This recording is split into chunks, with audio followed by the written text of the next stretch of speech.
चला तर मग आज आपण परत एकदा बनवतोय सेंटरवर मिळते तसा चीज ऑमलेट पाव। ऑमलेट आणि पावची जोडी खूप चांगली असते, त्यामुळे हा चीज ऑमलेट पाव खूप छान लागतो, चवीला एकदम टेस्टी होतो। तर त्यासाठी मी इथे अंडी 3 घेतलेले आहेत। 3 अंडी फोडून घ्यायच्या। जर एका व्यक्तीसाठी करायचं असेल तर 2 अंड्यांचा हा ऑमलेट ओके होऊन जातो, परंतु इथं मी सुरुवातीलाच 3 अंडी फोडून घेतली होती, त्यामुळे मी ही रेसिपी तुमच्याबरोबर शेअर तशीच केली। तुम्हाला एका व्यक्तीसाठी करायचं असेल आणि आपला जर जो पॅन आहे तो एकदम छोटा असेल तर 2 अंड्यांचा ऑमलेट परफेक्ट होऊन जातो ह्या रेसिपीसाठी। तर इथं मी 3 अंडी फोडून घेतली, त्याच्यामध्ये एकदम बारीक चिरलेला कांदा घालून घेतला। कांदा एकदम बारीक चिरायचा, मोठा मोठा ठेवायचा नाही।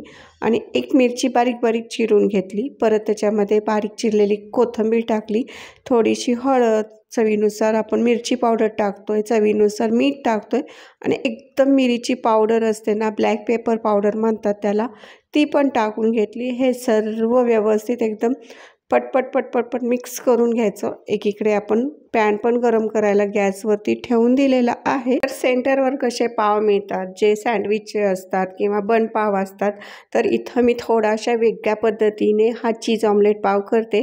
तर जो बर्गरचा बन येतो ना अशा पद्धतीचा, तो इथे घेतला आहे। किमतीला खूप कमी किमतीमध्ये मिळतो आणि चवीला तर एकदम भारी लागतो। असेल तुमच्याकडे मिळत तर नक्कीच असा हा पाव आणून घ्या। किराणा मालाच्या दुकानात किंवा एखाद्या बेकरीमध्ये तर नक्कीच हा पाव सगळीकडे आता मिळतो। एकीकडे पॅन पण गरम करायला ठेवला होता, तर त्याच्यामध्ये थोडंसं सुरुवातीला मी बटर टाकून घेतलं आणि हे बर्गरचे बन आहेत ते व्यवस्थित फक्त आतली साईड क्रिस्पी होईल असे मस्त भाजून घेतले। वरची साईड भाजायची नाही, फक्त आतली साईड भाजायची आणि हे बाजूला काढून ठेवायचं। जसं सेंटरवरती हे पटपट केलं जातं, परंतु आपल्याला तेवढं फास्ट जमत नाही, म्हणून मी आधीच हे पाव भाजून ठेवले। त्याच पॅनमध्ये आता आपण थोडंसं तेल आणि थोडंसं बटर टाकून घेतलं। केलेलं अंड्याच्या ऑमलेटचं पूर्ण मिश्रण याच्यामध्ये टाकून घेतलं। गॅस एकदम बारीक ठेवायचा आणि त्याच्यावरती अर्ध्या ते 1 मिनिटासाठी बारीक गॅसवरती झाकण ठेवून असंच ठेवून द्यायचं। अर्धा ते 1 मिनिटानंतर आपण हे खोलायचं।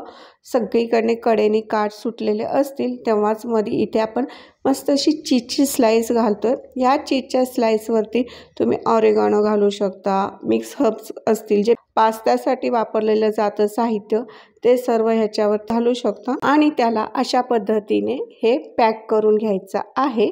आपल्याला जसं जमेल तशा पद्धतीने हे एकदम बारीक असं पॅक होईल अशा पद्धतीने ह्याची घडी करून घ्यायची, म्हणजे हे कसं आपल्याला बनमध्ये बसवायला बरं पडतं।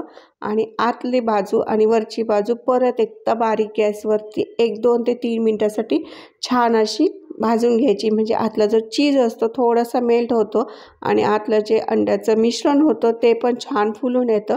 आता बघा सेंटरवर कसे एक साईडला पाव पण भाजले जातात, तर अशा पद्धतीने आपण पॅनमध्ये पण एक साईडला जागा रिकामी झाली की हे पाव अजून एक जोडी होती ती मी शेकून दाखवली। एकीकडे हा ऑमलेट पण शेकला जातो, एकीकडे हे पाव पण शेकले जातात आणि अशा पद्धतीने हा ऑमलेट ह्या बनमध्ये छानपैकी बसवून घ्यायचा। खालची बाजू परत एकदा मस्त अशी शेकून घ्यायची।